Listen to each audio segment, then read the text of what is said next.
नमस्कार, मैं हूं निरंजन कुमार। DWL न्यूज में आप सभी का स्वागत है। दिल्ली में विधानसभा का चुनाव जीतने के बाद बीजेपी के साथ सबसे बड़ी समस्या है मुख्यमंत्री चुनना।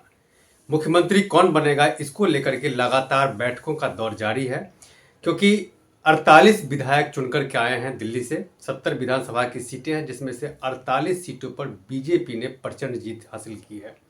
और अब जो है बीजेपी के लिए सबसे बड़ी समस्या हो गई है कि आखिर इन 48 विधायकों में से किसे दिल्ली का मुख्यमंत्री बनाएं और किन किन चेहरों को कैबिनेट में मौका दें, क्योंकि दिल्ली में खास करके मुख्यमंत्री के अलावा सिर्फ 6 ही ऐसे मंत्री होंगे जो कैबिनेट के रूप में वो मंत्री पद का शपथ लेंगे। और इसको लेकर के लगातार जो है कवायद चल रही है, चर्चा लगातार इसको लेकर के हो रही है, बैठकें हो रही है, क्योंकि ये सारे जो विधायक हैं जो चुनकर के आए हैं उनको दिल्ली प्रदेश अध्यक्ष वीरेंद्र सचदेवा के साथ बैठक हुई है।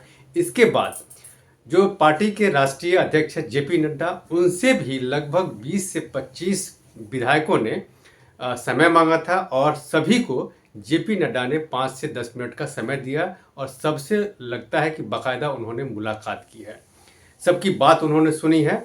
इसको लेकर के बैठक अभी जो है लगातार चल रहा है कि कैसे क्या किया जाए। हर तरह के सामाजिक चीज़ों को देखा जाएगा और हर रणनीति को देख करके जो है नई कैबिनेट का विस्तार किया जाएगा।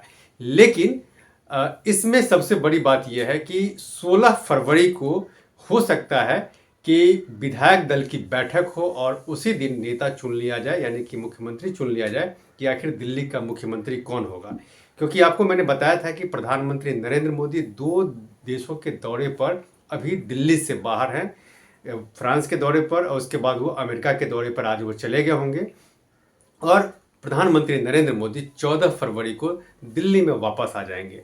और इसके बाद जो है दिल्ली में जो बीजेपी की प्रचंड जीत हुई है, इस जीत का सेहरा जो है वो प्रधानमंत्री नरेंद्र मोदी के ही सर बंधा है, क्योंकि उनके ही अंडर गाइडेंस में दिल्ली का विधानसभा चुनाव लड़ा गया था।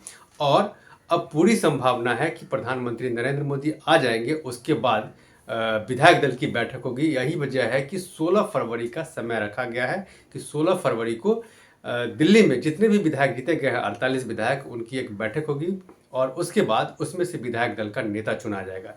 जिसे विधायक दल का नेता चुना जाएगा वही दिल्ली का मुख्यमंत्री बनेगा।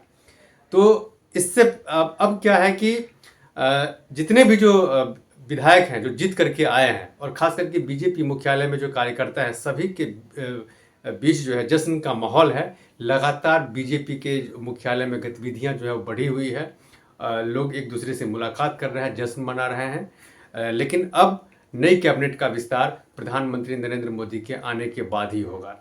इसमें कम से कम 1 हफ्ते का वक्त लग सकता है और ये पूरी संभावना है कि 20 फरवरी तक जो है दिल्ली को नया मुख्यमंत्री मिल जाएगा, उससे पहले ही मुख्यमंत्री बन जाए, इसमें कोई दो राय नहीं है। और इसको लेकर के भी चर्चा हो रही है कि आखिर जब नई सरकार का गठन होगा तो शपथ ग्रहण समारोह कहाँ किया जाएगा, क्या रामलीला मैदान में किया जाएगा या फिर सादे समारोह में LG हाउस में ही शपथ ग्रहण किया जाए। इसको लेकर के भी चर्चा चल रही है और कौन कौन लोग ऐसे हैं जिनको इस बार मौका मिल जाएगा, जो क्योंकि कई ऐसे नाम हैं जिनको लेकर के चर्चा चल रही है। इससे पहले भी मैंने आपको बताया था प्रवेश वर्मा को लेकर के चर्चा चल रही है, जाट नेता हैं। और दूसरी बात यह है कि उनके पिताजी भी जो है वो दिल्ली के मुख्यमंत्री रह चुके हैं। 98 के बाद बीजेपी 27 साल के बाद बीजेपी सत्ता में आई है, यानी कि बीजेपी को दिल्ली की सत्ता में आने के लिए 27 साल का समय लग गया। तो एक तो जाट को लेकर के है, दूसरा ये भी चर्चा है कि कोई महिला चेहरा है उसको भी मुख्यमंत्री बनाया जा सकता है। लेकिन सबसे बड़ी बात यह है कि दिल्ली में मुख्यमंत्री वही बन सकता है जिसको प्रधानमंत्री नरेंद्र मोदी चाहेंगे कि कौन दिल्ली का मुख्यमंत्री होगा और कौन कौन चेहरे हैं जो कैबिनेट में शामिल होंगे, क्योंकि प्रधानमंत्री नरेंद्र मोदी काम को लेकर के और टाइमिंग को लेकर के बहुत ही पक्के हैं और वो हर जो डेवलपमेंट का काम रुका हुआ है पिछले 11 साल से, उस सभी डेवलपमेंट के काम को चाहेंगे कि उनके हिसाब से, उनके मार्गदर्शन में जल्दी से जल्दी समय पर पूरा हो। और बहुत सारी योजनाएं हैं केंद्र सरकार की जिसको दिल्ली की मौजूदा सरकार जो थी अभी आम आदमी पार्टी की, जिसने लागू नहीं किया था, तो इसकी भी पूरी संभावना है कि सरकार के गठन के साथ ही वो सारी योजनाएं जो हैं उसको इम्प्लीमेंट की जाएगी। एक और बात मैं बता दूं कि ये चर्चा चल रही थी, अभी भी ये चर्चा लगातार पब्लिक के बीच में है कि क्या प्रधानमंत्री नरेंद्र मोदी और बीजेपी पिछली सरकार की जो योजनाएं हैं, पब्लिक वेलफेयर की जो योजना है उसको शायद सत्ता में आने के बाद रोक देगी।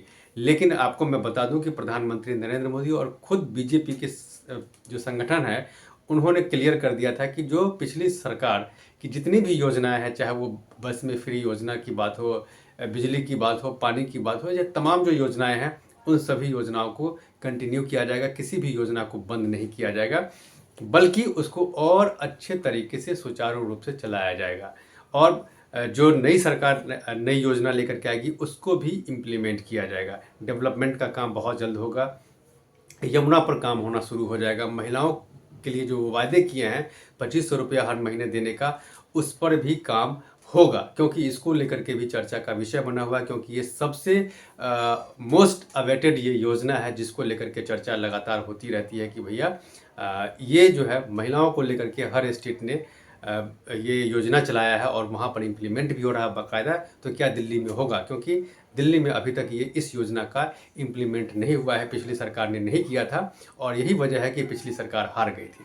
तो देखिए, जो 16 फरवरी का दिन है वही दिन ऐसा होगा जिस दिन बीजेपी विधायक दल की बैठक होगी और उसी दिन विधायक दल का नेता चुना जाएगा, जिस दिन साफ हो जाएगा कि आखिर कौन दिल्ली का मुख्यमंत्री बनता है। तो अटकलें तमाम हैं, लेकिन देखना यह है कि प्रधानमंत्री नरेंद्र मोदी और उनकी जो टीम है वो किसको दिल्ली का मुख्यमंत्री चुनती है।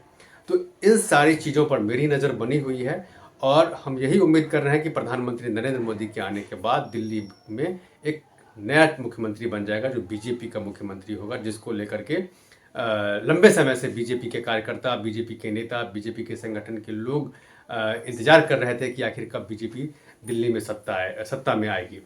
एक और बात जो आखिरी बात है वो ये है कि वीरेंद्र सचदेवा जो दिल्ली बीजेपी के प्रदेश अध्यक्ष हैं, वो कहीं ना कहीं इस चुनाव में और इससे पहले जो लोकसभा के चुनाव हुए थे 2024 में, उस समय भी वो प्रभारी दिल्ली के अध्यक्ष थे। तो इनके कार्यकाल में कहीं ना कहीं बीजेपी को दिल्ली में अच्छा बूस्टअप मिला। 5-7 लोकसभा की सीटें थी वो भी जीतने में कामयाबी मिली और उसके बाद 27 साल के सूखे के बाद इनके अंडर गाइडेंस में बीजेपी पूरी बहुमत के साथ दिल्ली में सत्ता में आई है, यानी कि 48 सीट जीत करके आई है। तो कहीं ना कहीं इनके हाथ में यश है और यही वजह है कि वीरेंद्र सचदेवा जो हैं अब तक जितने भी अध्यक्ष रहे दिल्ली में उन सब में टॉप हैं। और अब देखना यह है कि जो 16 फरवरी को क्या कुछ होता है, उन सारी चीज़ों पर मेरी नज़र बनी हुई है।